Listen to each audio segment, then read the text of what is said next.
দেশে ফিরে বিরচিত সংবর্ধনা পেল ফ্রান্স ফুটবল দল। বিমানবন্দর থেকে এলিসি প্রাসাদ জাতীয় বীরদের বরণে এতটুকু কার্পণ্য করেনি ভক্তরা। ছাদখোলা বাসে শহর প্রদক্ষিণ করে লেস ব্লুজ। এদিকে শিরোপার স্বাদ না পেলেও দেশে ফিরে অসাধারণ অভিবাদন পেয়েছেন ক্রোয়াট ফুটবলাররা। ছাদখোলা বাসে চড়ে ভক্তদের ভালোবাসা গ্রহণ করেন মদ্রিচ, মানচুকিচ, রাকিতিচরা। শুধু মানুষ আর মানুষ, এ যেন রঙিন জনসমুদ্র। প্যারিসে এমন চিত্র আর কবে হয়েছিল? উত্তরটা কমপক্ষে 20 বছর আগে। সেবারও বিশ্ব ফুটবলের শ্রেষ্ঠতম অর্জনের স্বাদ পেয়েছিল ফরাসিরা। মাঝের 20টা বছর রাজত্ব হারানো লেস ব্লুজ কতটা তৃষ্ণার্ত ছিল সোনালি ট্রফিটার জন্য তা বোঝাতে প্যারিসের এই জনশ্রুতি যথেষ্ট।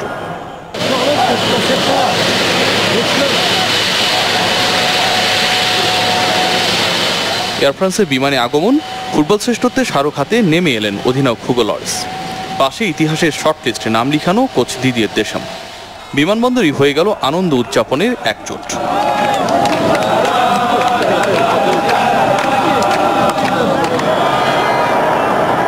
ছাদখোলা বাসে লাখো ভক্তের ভালোবাসায় সিক্ত হন পগবা, উমতিতি, জিরো আর গ্রিজম্যানরা। ছিল কড়া নিরাপত্তা। জাতীয়বিদদের স্বাগত জানানো হয় আকাশ থেকেও। ফরাসি এয়ারফোর্সের যুদ্ধ বিমান রঙিন ধোয়ার কুণ্ডলি পাকিয়ে উড়ে যায়।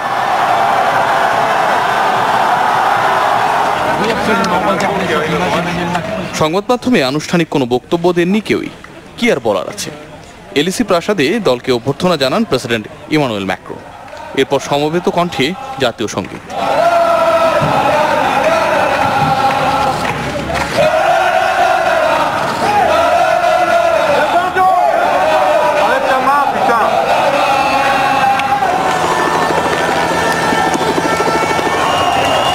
ক্রোয়েশিয়ার রাজধানী জাগ্রেবের চিত্রটাও প্রায় একই রকম।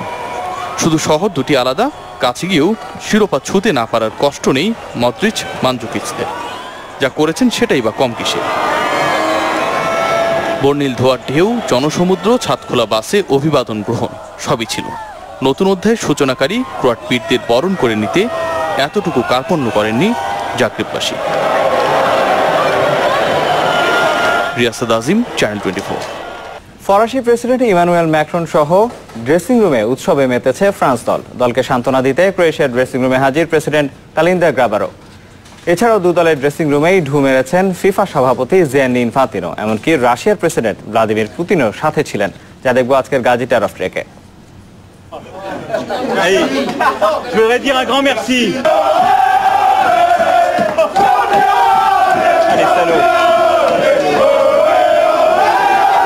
Je suis la présidente de Croatie. Félicitations. Vive la France.